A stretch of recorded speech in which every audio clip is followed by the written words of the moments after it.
परम शांति कि अभी साइंस तो मतलब अभी शुरुआत हुई है, साइंस की शुरुआत हुई है। अभी तो धीरे धीरे आगे चलकर प्राणमय कोश, ज्ञानमय कोश और फिर आनंदमय कोश आएगा।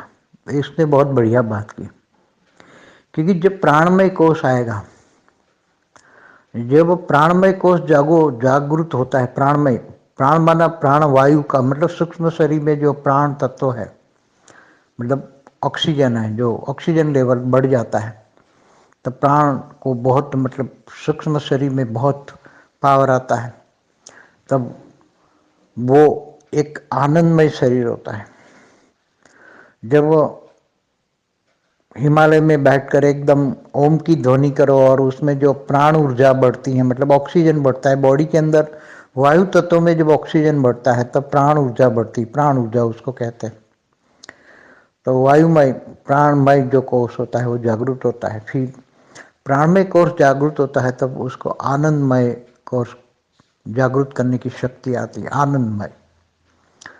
तो आनंदमय, जब आनंद प्राणमय शरीर जब जागृत होता है तब आनंदमय शरीर जागृत होता है। आनंदमय शरीर माना प्राण के अंदर जो शैल है, जो आकाश तत्व का शैल है, आकाश तत्व के ऊपर ये वायु तत्व का शैल है और वायु के अंदर अग्नि है। तो आकाश तत्व माना आनंदमय।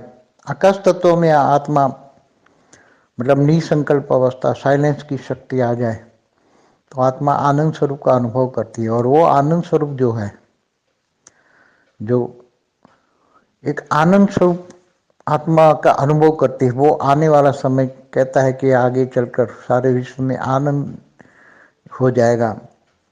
तो वो ज्ञान के हिसाब से, मतलब अपने जो शास्त्रों के हिसाब से कहते हैं, मगर ज्ञान के हिसाब से, परम ज्ञान के हिसाब से, जब भी धरती पर साइलेंस की शक्ति बढ़ती है, धरती पर लोग धीरे धीरे धीरे अति हो जाते हैं, अति के बाद धीरे धीरे लोग सोते हैं, शांत हो जाते हैं, तब साइलेंस की शक्ति बढ़ती है। तो आकाश की शक्ति की बात बता रहे थे, आकाश शक्ति बढ़ती, आकाश की शक्ति।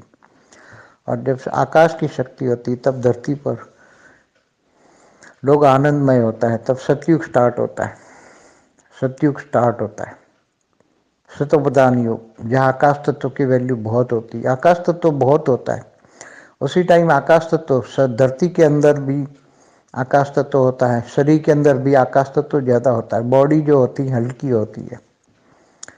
उसी टाइम अन्नमय जो कोष बताता है, स्थूल शरीर में जो अन्न का शरीर बहुत कम होता है, कि जैसे बॉडी के अंदर आकाश तत्व बढ़ गया है, वायु और अग्नि, और स्थूल जो जल और पृथ्वी है बहुत कम हो जाता है सतयुग में। तो सत्व प्रधान आत्मा, आत्मा की स्टेज शरीर के हिसाब से हो जाती हैं, शरीर भी सत्व प्रधान और मन भी तमो प्रधान, मन भी सत्व प्रधान। तो आकाश तत्व के कारण होता है। और लोगों जब कलह युग में अति हो जाता है, अति कलह युग में मतलब जब धरती पर अति हो जाता है, तब अति होने के बाद उसका अंत होता है, तब धरती पर एकदम साइलेंस की शक्ति, क्योंकि उसी टाइम तो वो पुरानी प्रोसेस के हिसाब से विनाश हो जाता है, अति होता है, अंत हो जाता है, विनाश कर देते हैं। जब विनाश के बाद एकदम साइलेंस की शक्ति होती है, कलयुग के अंत में सारी सृष्टि पर पूरा विनाश हो जाता है, तब धरती पर सोचने वाले कोई नहीं रहता है, तब एकदम साइलेंस की शक्ति होती है। जब साइलेंस की शक्ति धीरे धीरे बढ़ती है तो वायुमंडल में भी सत्व प्रधान होता है। पहले मनुष्य तमो प्रधान थे, तो वायुमंडल तमो प्रधान था, और वायुमंडल तमो प्रधान होता है तो बहुत सोचते लोग, बहुत सोचते बहुत सोचते बहुत सोचते हैं, तो वायु तमो प्रधान होता है। वायु तमो प्रधान होने कारण वायु तत्वों के अंदर भी एकदम नेगेटिव शक्ति आती है। वायु तत्वों में जब नेगेटिव शक्ति आती है, लोगों के नेगेटिव सोच, नेगेटिव संकल्प, तो वायु तत्व वो प्रलयकारी बन जाता है। और वायु तत्व जब प्रलयकारी बन जाता है तो वायुमंडल बन जाता है, एक साथ में बारिश, जबरदस्त बारिश, नेचुरल कैलेमिटी आती है, एकदम साइक्लोन। तो लोगों की नेगेटिव सोच एकदम तो अति की ओर ले जाती है और फिर विनाश हो जाता है, फिर धरती पर साइलेंस की शक्ति आती है। तो वो बात कर रहे थे कि भी आनंदमय कोष, आनंदमय कोष जब साइलेंस की शक्ति बढ़ती है, ऐसी तरह आत्मा के अंदर भी साइलेंस की शक्ति बढ़ती है। मन के अंदर इच्छाएं खत्म हो जाती हैं। जब कलयुग में इच्छाएं बहुत बढ़ती हैं, सोच बढ़ती हैं, बहुत सोच बढ़ती हैं के लिए, इसलिए कर्म, अपनी इच्छाएं पूरी करने के लिए कर्म, नेगेटिव कर्म बन जाते हैं। इसलिए वायुमंडल नेगेटिव बन जाता है, इसलिए अति दुखदायी वायुमंडल होता है, और इसलिए नेचुरल कैलेमिटी भी आती है। वायुमंडल में नेगेटिव होता है तो नेचुरल कैलेमिटी आते हैं। जब वही वायुमंडल में जब आत्माएं जो थी, मनुष्य जो अति हुआ तो अंत हो गया, तो साइलेंस की शक्ति आई। साइलेंस की शक्ति आने से धीरे धीरे धीरे आकाश तत्व बढ़ता है, और आकाश तत्व बढ़ता है तो एकदम धरती पर भी साइलेंस की शक्ति। धरती पर जब आकाश तत्व बढ़ता है, धरती के पूरे वायुमंडल को बदल देता है। आकाश तत्व बढ़ने से जो नेगेटिव वायुमंडल है उसको एकदम आकाश तत्व में कन्वर्ट कर देता है। नेगेटिव वायु को वो आकाश तत्व में कन्वर्ट कर लेता है। आकाश तत्व सोख लेता है नेगेटिव वायु को, नेगेटिव सोच को आकाश तत्व अंदर एब्सॉर्ब कर लेता है, और एकदम सत्वप्रधान वायुमंडल बनाता है। तब सतयुग शुरू होता है। सत्वप्रधान वायुमंडल माना नेगेटिव सोच आकाश तत्व उसके अंदर एब्सॉर्ब कर लेती है, वो सत्वप्रधान बन जाता है। और जब सत्वप्रधान बन जाता है तब वायुमंडल के अंदर एकदम सुख शांति हो जाती है। और वायुमंडल में जब सुख शांति होती है तब आने वाला मनुष्य भी सुख और शांति का अनुभव करता है, आनंद स्वरूप होता है। धरती पर आनंद स्वरूप होना मतलब एकदम शांति, कोई चीज की इच्छा ही नहीं। और जब कोई चीज की इच्छा नहीं तो प्रकृति सतोप्रधान बन जाती है, तब सुख देने वाली होती है। तो सतयुग में वहां भूख प्यास भी, धरती पर भी भूख प्यास इतनी नहीं लगती थी। संकल्प किया उसी टाइम, सतयुग के शुरुआत में तो एकदम संकल्प किया और आपको जो चाहिए वो, फल के अंदर रस होता था, वो फल का रस पी लिया। एकदम आपको जैसा फल चाहिए ऐसा वो वृक्ष ऑटोमेटिक पैदा होते थे धरती पर। कोई इसको उगाने की ऐसी जरूरत नहीं होती सतयुग में। एकदम आप मनुष्य के अनुरूप वृक्ष पैदा होते थे धरती पर, जंगलों में, और वो वृक्ष का रस पीते थे सतयुग में। हल्का सा रस होता था, मनोमय, एकदम शरीर, मन खुश हो जाता था। मन खुश होता तो मनोमय शरीर जो होता है, तो मन खुश होता तो मनोमय शरीर खुश हो जाता है, तो मन को तृप्ति हो जाती। थोड़ा सा रस पिया, एक फल निकाला और फल को एक पी लिया, उसको खाने की भी जरूरत नहीं। सतयुग में खाने की भी जरूरत नहीं, सतोप्रधान अवस्था होती है तो पी लेते थे ऐसे। दिन में 2-3 बार पी लिया है कोई रस सामने से। जंगलों में तो इतने होते, पब्लिक बहुत कम थी। सतयुग में पब्लिक बहुत कम थी, ना के बराबर पब्लिक होती थी सतयुग में। और इतना सतोप्रधान वायुमंडल, आकाश तत्व बहुत हैवी होता था, वायु एकदम सतोप्रधान होता था, और अग्नि भी सतोप्रधान होती थी, अग्नि तत्व भी सतोप्रधान होता था।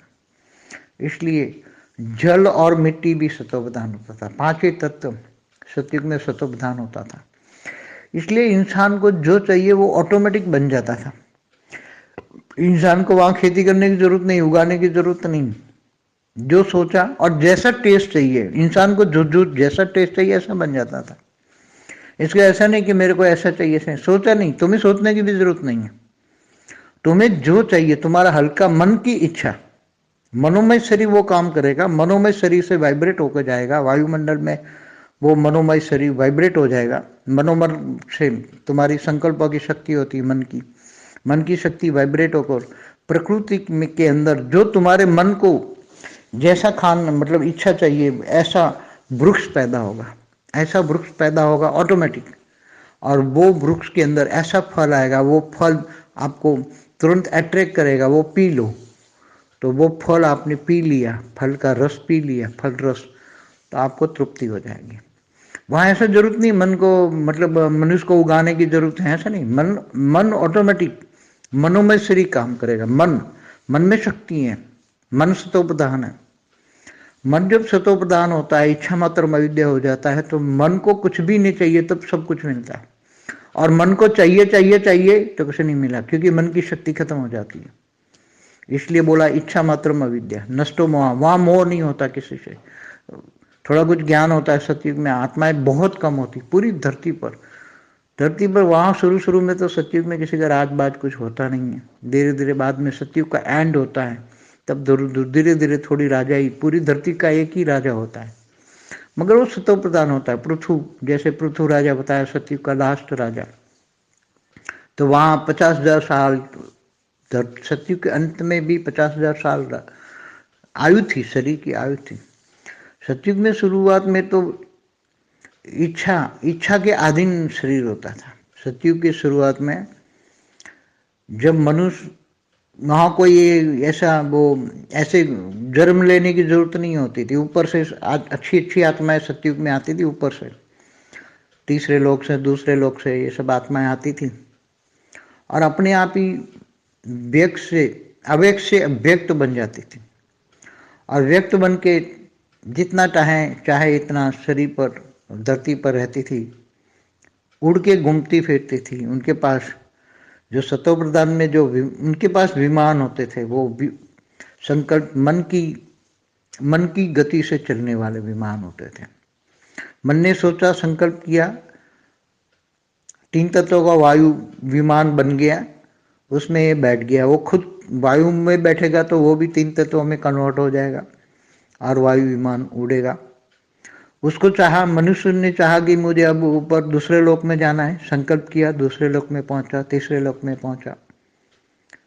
तो ऐसे मन की गति, जिनको मनोमय शरीर कहते हैं, मनोमय शरीर बहुत जागरूक होता है, बहुत चार्ज होता है, इतना चार्ज हो जाता है, इतना चार्ज हो जाता है कि मन ने चाहा और वो सीधा व्यक्त से अव्यक्त बने और ऊपर के लोक में चलने लगे। जैसे देवता धरती पर आते थे तो वो अव्यक्त से व्यक्त बनते थे, 5 तत्व धारण करते, फिर जब चाहा तो 5 तत्वों से 3 तत्वों में कन्वर्ट हो जाते थे, उसको व्यक्त से अव्यक्त बोलेंगे। तो ये सभी, ये जो मन की गति है, मनोमय शरीर, आनंदमय शरीर, तो आनंद, आत्मा को आनंद, वहां आत्मा को आनंद मिलता था, आत्मा का आनंद था। तो आत्मा आनंद कब मिलती है? जब एकदम मनोमय शरीर चार्ज हो जाता है। जब तक अन्नमय शरीर है, अन्नमय शरीर बहुत कम होता है। सतयुग में अन्नमय शरीर की वैल्यू नहीं होती। वहाँ थोड़ा सा जूस पी लिया, सतयुग में थोड़ा सा रस पी लिया, बस, ज़्यादा इच्छा नहीं होती थी। वैरायटी प्रकार के, इतने प्रकार के वृक्ष होते थे, उसमें जो चाहिए वो उनको मन चाहिए, वो अट्रैक्शन हुआ और आपने रस पी लिया, वृक्ष के रस।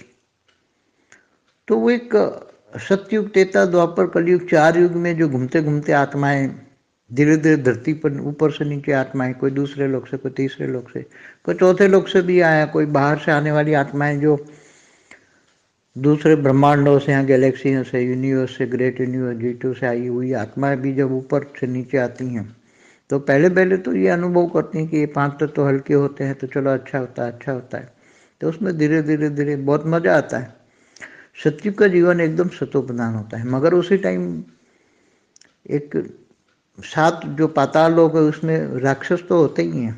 धरती पर का वायुमंडल बदल जाता है, राक्षसों का वायुमंडल नहीं बदलता। वो धरती पर कभी कभी राक्षस आ जाते थे, उत्पात मचा देते थे, मगर मनुष्यों की इतनी शक्ति थी उसी टाइम पर कि वो शिव उनको योग की शक्ति से राक्षसों को भगा नीचे पाताल लोक में फेंक देते थे। चलो जाओ, तुम्हारे यहाँ कोई काम नहीं है, ये धरती मनुष्यों की है, असुरों की नहीं है। असुरों पर धरती, भूल से ज़्यादा असुर एक साथ में आ गए, क्योंकि 7 पाताल लोग भरे होते हैं उसी टाइम पर भी, सतयुग में भी। तो विष्णु के अवतार सतयुग में होकर उनको मारकर असुरों को भगा देते थे। मगर कहने के वसुंधरा उसी टाइम का नाम है। जो धरती का नाम वसुंधरा पड़ा, संस्कृत शब्द है वसुंधरा, माना पूरी धरती। जो वसुंधरा जो धरती है वो एक बहुत खुशनुमा वायुमंडल वाली धरती है, एकदम सतोप्रधान वायुमंडल वाली धरती है, आनंदमय धरती है। वो धरती, आनंदमय धरती को वो अनुभव करना, सतोप्रधान। कहते देवता भी धरती पर आते थे, क्योंकि वहाँ धरती का जो वायुमंडल था वो एकदम सुखदायी था। जितना सुख स्वर्ग में था, इससे ज़्यादा उसी टाइम सतयुग में धरती पर ज़्यादा सुख था। इसलिए देवता भी यहाँ मनुष्य बन के यहाँ आते थे। देवता क्यों मनुष्य बन के आते थे? इंद्र की अप्सराएं भी यहाँ आती थी धरती पर, कहीं स्नान करने, कहीं घूमने फिरने यहाँ आती थी इंद्र की अप्सराएं। तो जैसे देवता लोक का ये बगीचा था, धरती ये वसुंधरा, वसुंधरा ये धरती लोक, ये जो था देवताओं का एक गार्डन था, बगीचा, घूमने फिरने यहाँ देवता आते थे धरती पर। दूसरे लोक वाले भी, गांधर, किन्नर, यक्ष सारे आते थे यहाँ, कई जाति होती थी यहाँ। तो दूसरे तीसरे लोक वाले को तो लिए मतलब वसुंधरा एक गार्डन था, इतनी पिकनिक, लोग पिकनिक मनाने धरती पर आते थे स्वर्ग से। एक पिकनिक हाउस था सतयुग में। मगर बाद में धीरे धीरे बहुत ज़्यादा लोग आने लगे, बहुत ज़्यादा लोग आने लगे, तो ये सारे सुख सुविधा, मतलब जो वायुमंडल बदल गया लोगों की, फिर धीरे धीरे इच्छाएं जागृत होनी, फिर राजाशाही आई। पहले कुछ राजा वाजा कुछ नहीं था धरती पर, ये तो सतयुग में एंड में थोड़ा हुआ। जैसे 17,28,000 साल है सतयुग की आयु, तो ये 10 साल तक तो धरती पर 10 साल तक तो मतलब एकदम सतोबना वायुमंडल था, कुछ भी नहीं, बट सब न्यारे और प्यारे। कभी मन संकल्प किया तो ऊपर चले गए, संकल्प से किया नीचे आए, कभी व्यक्त कभी अव्यक्त, कभी व्यक्त कभी अव्यक्त। ये धरती की चीजें भी ज्यादा यूज नहीं, कोई भी चीज यूज ही नहीं करते थे। ये तो केवल इच्छा की। धरती पर इतने सुगंधित फूल होते थे धरती पर सतयुग के अंदर, कि इतने सुगंधित, यहाँ जहाँ से भी निकल जाओ आपको मन प्रसन्न, फूलों की सुगंधी आएगी, तो सुगंधी लेते थे उसी टाइम। और उसी टाइम सुगंधी से ही मन भर जाता था, खाने पीने की इच्छा ही नहीं होती। सतयुग की शुरुआत में तो ये सुगंधित फल होता, सुगंध होता, फलों की जरूरत नहीं होती थी। सतयुग की शुरुआत के 5 लाख साल तो धरती पर केवल सुगंध होती, सुगंधी सुगंध, सुगंधी सुगंध, सुगंध, इतनी सुगंध होती थी कि जो भी ऊपर से नीचे आए तो उनको सुगंध मिले। जो स्वर्ग में भी सुगंध नहीं होती, वो धरती पर सुगंध होती थी, फूलों की सुगंध। और वो कोई फूल उगाता नहीं था, जंगल में अपने आप ही उगते थे, अपने आप ही सब कुछ होता था, अपने आप। उस टाइम थोड़ी जरूरत हो तो जहाँ जरूरत वहाँ बारिश होती थी हल्की सी, बाकी जरूरत ही नहीं है तो नहीं होती थी। सब कुछ प्रकृति के 5 ही तत्व एकदम सतोप्रधान, मतलब सुख देने वाले, आत्मा को, मनुष्य आत्मा को सुख देने वाले। इसलिए सतयुग के पहले 5 लाख साल एकदम सुगंधमय, सुगंधमय होता था, सुगंधमय शरीर। जो आत्मा होती थी उसकी बॉडी से भी मन में अंदर सुगंध लेने की, जैसे मन के अंदर इच्छा हुई तो वो ऑटोमेटिक वायुमंडल में जाएगी, इच्छाएं वाइब्रेट होगी, और वो वाइब्रेशन से प्रकृति उसके लिए जो उनके मन को खुश करने वाले पुष्प बनेंगे, और उससे जो पुष्प की सुगंध वाले ये फूल ऑटोमेटिक आएंगे, वो फूलों से सुगंधी होगी और वो मन को उनको खुश करेगी। वो प्रकृति का एक नेचर है।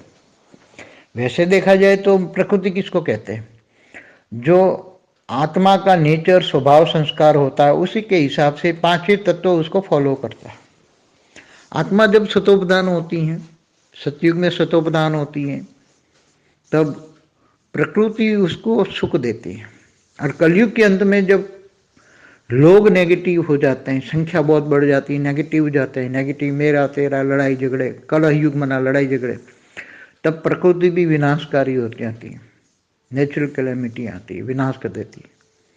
वहां विनाशकारी प्रकृति नहीं होती, सतोप्रधान। तुम्हारे मन ने जो चाहा वो प्रकृति ने बना दिया और तुम्हें मन को खुश कर दिया। प्रकृति तुम्हें मन को खुश करती थी। प्रकृति की ड्यूटी है कि आत्माओं की सेवा करना। प्रकृति की, चाहे 5 तत्व वाली प्रकृति हो, चाहे स्वर्गलोक वाली 3 तत्वों की प्रकृति हो, कि परमधाम में निराकारी प्रकृति हो, तीनों लोक, निराकारी दुनिया, आकारी दुनिया और साकारी दुनिया। धरती पर सतो प्रधान होता है, मगर ऊपर जैसे स्वर्गलोक से ऊपर जाओ, महालोक, जनलोक, तपलोक, ब्रह्मापुरी भी जाओ, सत्यलोक में जाओ, ब्रह्मापुरी जाओ, तो वहां भी प्रकृति धीरे धीरे रिफाइन होती रहती है। मगर बहुत धरती पर बहुत संख्या बढ़ जाती है, बाहर के लोग बहुत आते हैं, तो ये 7 लोग भी भर जाते हैं। ये ब्रह्मापुरी तो बहुत भर जाते हैं, बहुत 7 लोग भर जाते हैं, 60 लोग, 7 डायमेंशन पूरे भर जाते हैं।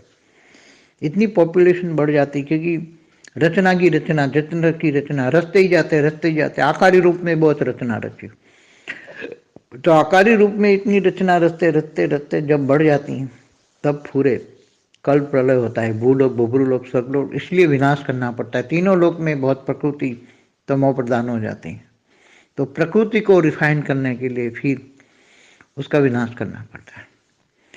इसलिए जो धरती पर की जो एक्चुअली सुख की जो डेफिनेशन सतयुग में होती है, उसमें सतयुग की शुरुआत में आधा सतयुग समझ लो, 17,28,000 साल है, तो 17 लाख में से पहले 5-7 लाख साल तो इतना मतलब मन को खुश करने वाली वायुमंडल होती है। प्रकृति तुम्हारी सेवा करती है, प्रकृति मनुष्य आत्माओं की सेवा करती है, और वहाँ जानवर, पशु, पंखी जो भी होते थे सतयुग में, जो होते हैं जानवर, वो एक दूसरे के संकल्पों से बात करते हैं। उनके भाषा संकल्प होती है। सतयुग में कोई ऐसी जुबान नहीं होती, सारी धरती पर संकल्पों की भाषा होती है। पशु पक्षी इतना मतलब उसका आवाज जो होता है, मतलब संकल्पों की शक्ति होती है, उसका हल्का सा आवाज निकलता है पशु पंखी जानवरों का थोड़ा, मगर वो मधुर होता है।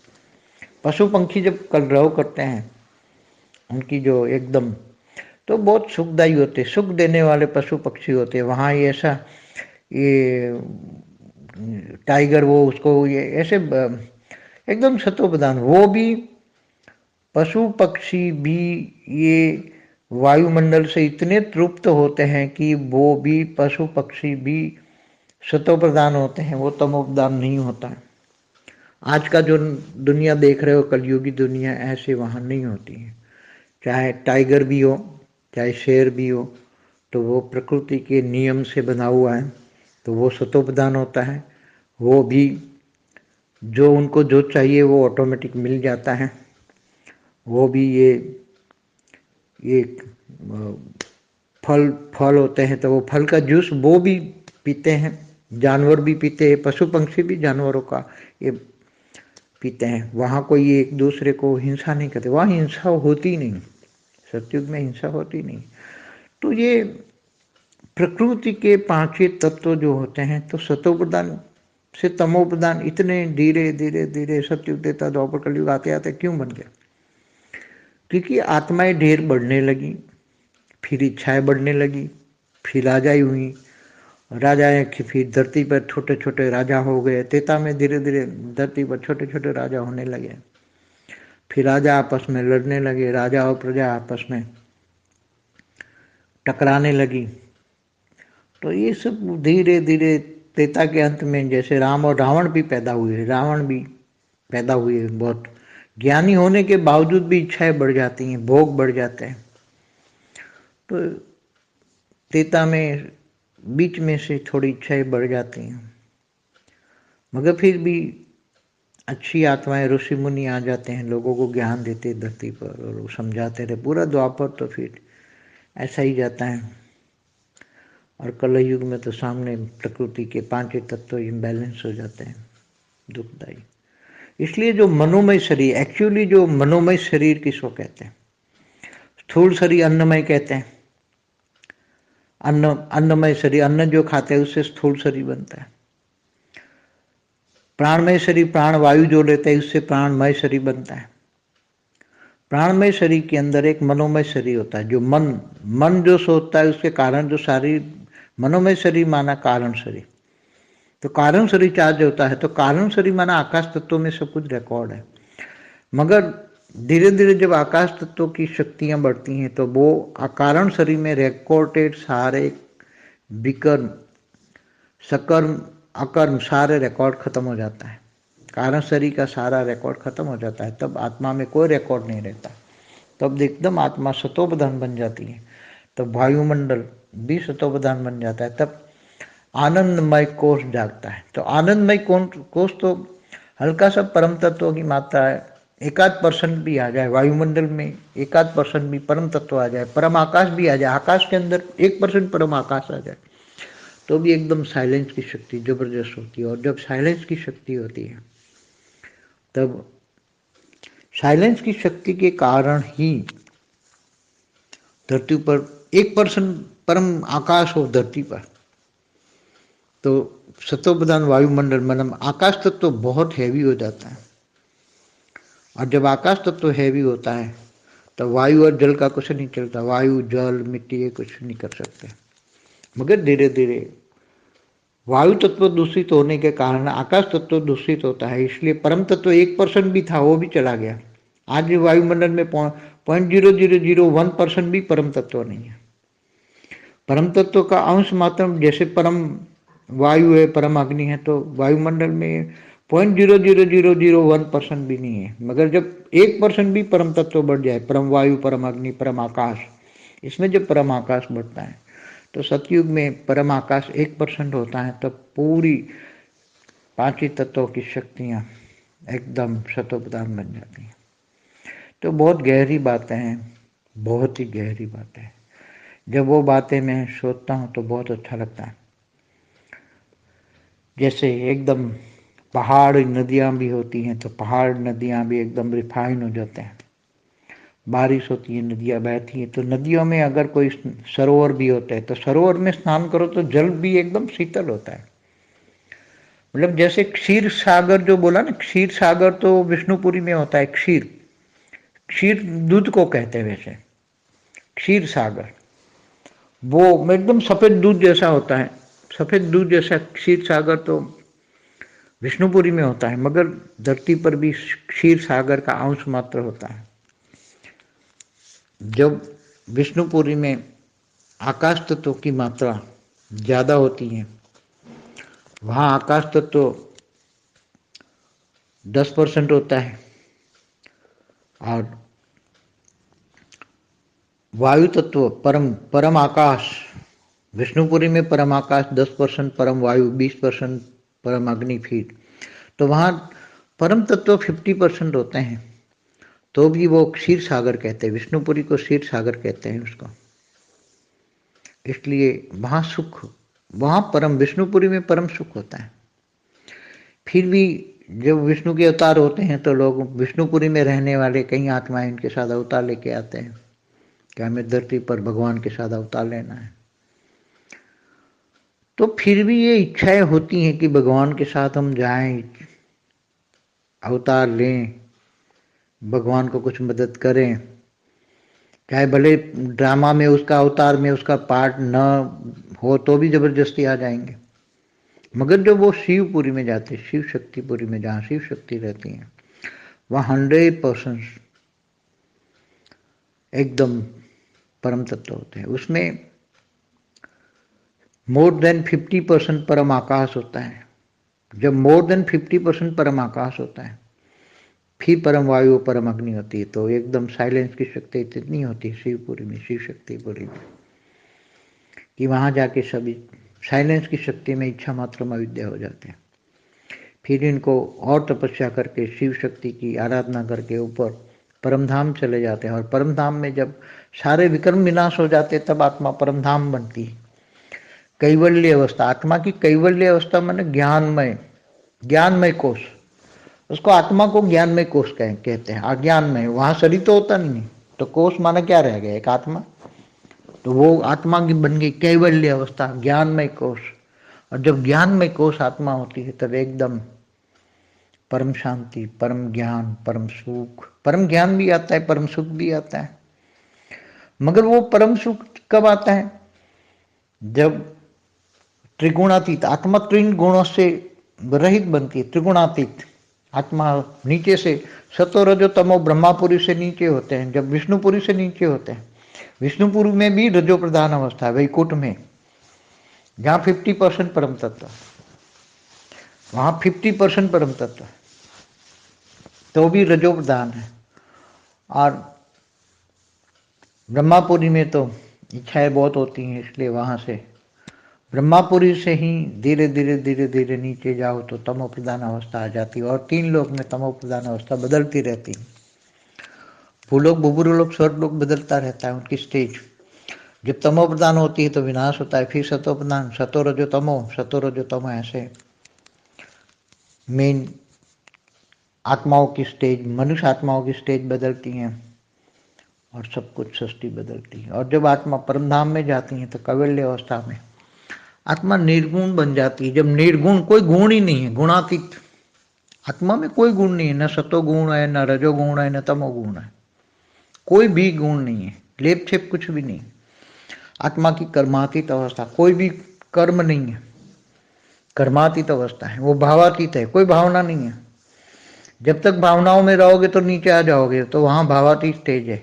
कर्मातीत तब होती है जब भावातीत बनते हैं, भावनाओं से परे जाते हैं तब कर्मातीत बनते हैं, और जब कर्मातीत बनते हैं तब गुणातीत बनते हैं, गुणों से परे चले जाते हैं, सत्तो रजो तमो त्रिगुणातीत। तीन गुण वहां नहीं आते, तीन गुण तो फिर शिवपुरी में भी नहीं होते, विष्णुपुरी तक होता है। फिर त्रिगुणातीत माना गुणातीत, भावातीत, कर्मातीत आत्मा, निर्गुण, निरंजन, निराकार, निर्गुण, केवल ज्ञान में कोश होता है वहां, ज्ञान ज्ञान ज्ञान होता है, पूरे ब्रह्मांड का ज्ञान। पूरे निराकारी आत्माएं एक सेकंड में पूरे ब्रह्मांड को देख सकती, पूरे ब्रह्मांड को एकदम पूरा देख सकती। जैसे मगर कैसे देखेगी, जैसे कहते हैं देखते हुए नहीं देखते, सुनते हुए नहीं सुनते, वाणी से परे रहते थे, वहां तो वाणी है ही नहीं।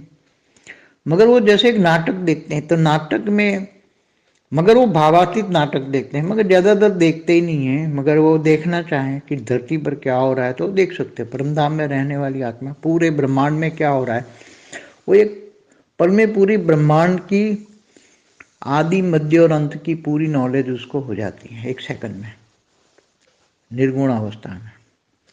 मगर वो इन सभी चीजों से परे होते हैं आत्माएं। तो ब्रह्मांड में जब असली चीज तो निर्गुण निराकार में परम धाम में मिलती है। परम धाम इसलिए बोला ना, परम धाम, परम आत्माएं रहने की जगह, धाम माना रहने की जगह, परम परम आत्माएं। तो परम आत्मा कब बनती है, जब भावातीत, कर्मातीत, गुणातीत बनती हैं, तब आत्मा परम आत्मा बन जाती है। और आत्मा परमात्मा बनती है। देखो आकारी रूप में देवता बोलते हैं और साकार में मनुष्य बोलते हैं, और नीचे जब पाताल लोक में जाते हैं तो असुर बोलते हैं।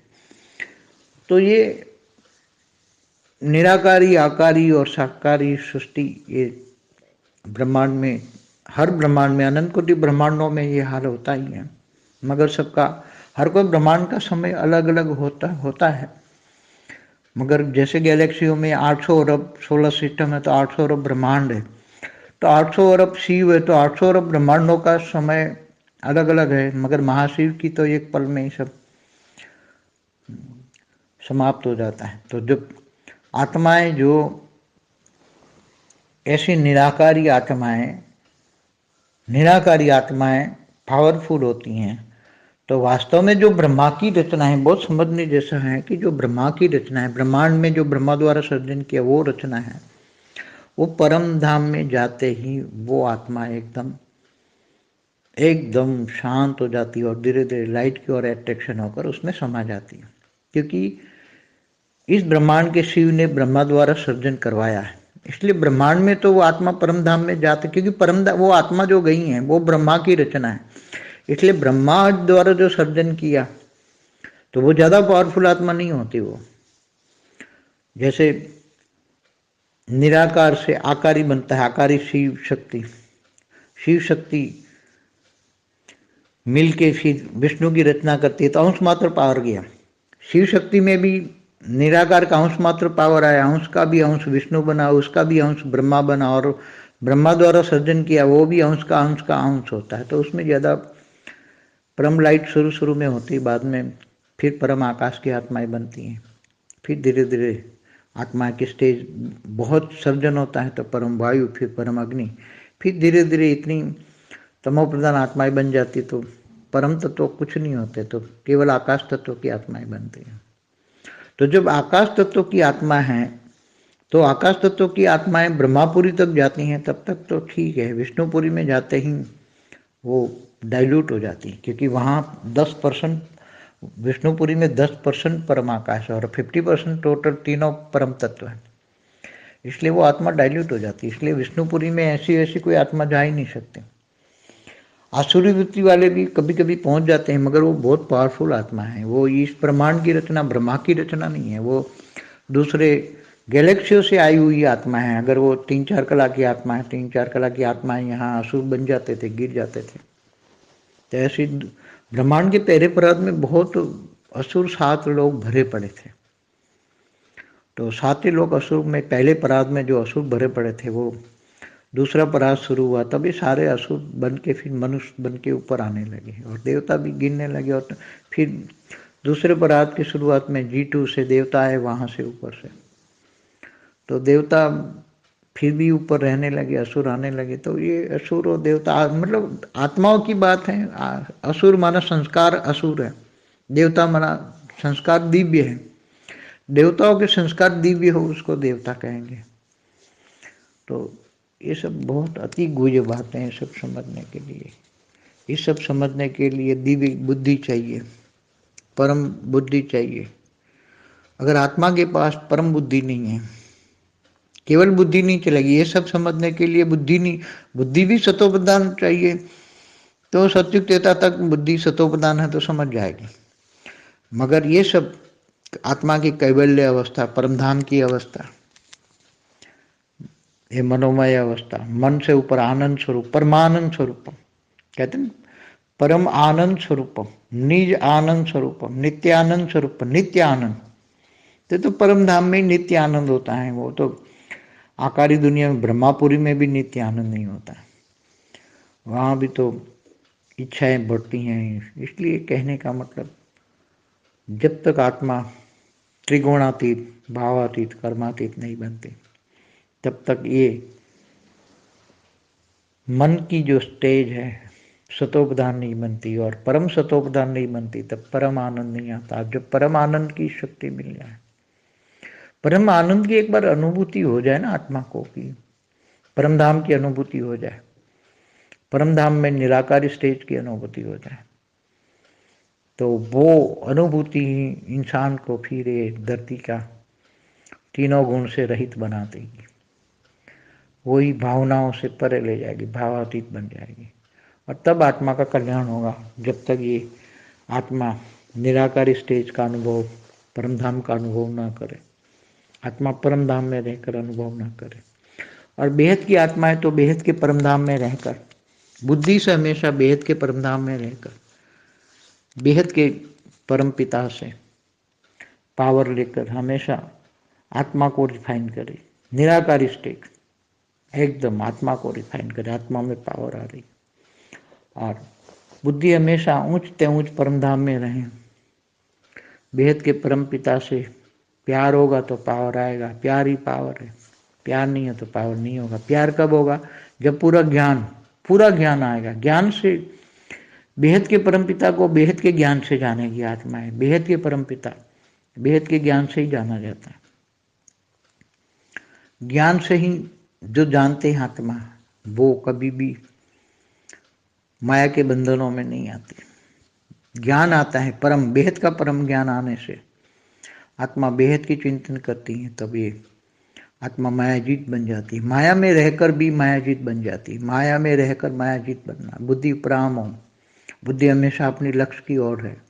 मुझे जाना ही ऊपर है तो थोड़े समय है बस, ऐसा मन बुद्धि में आ जाए कि मुझे ऊपर जाना है, अंतिम समय है तो मुझे जाना ही है, जाना ही है। ये जब बुद्धि में आ जाए तो आत्मा में यहाँ रहकर भी कि माया से वैराग आता है, मायाजीत बनता है। माया में रहकर मायाजीत बनना ये केवल ज्ञान स्वरूप वाली आत्मा है। ज्ञान स्वरूप जो ज्ञान है, ज्ञान को जीवन में धारण करना, वो ज्ञान स्वरूप आत्माएं बन जाती हैं।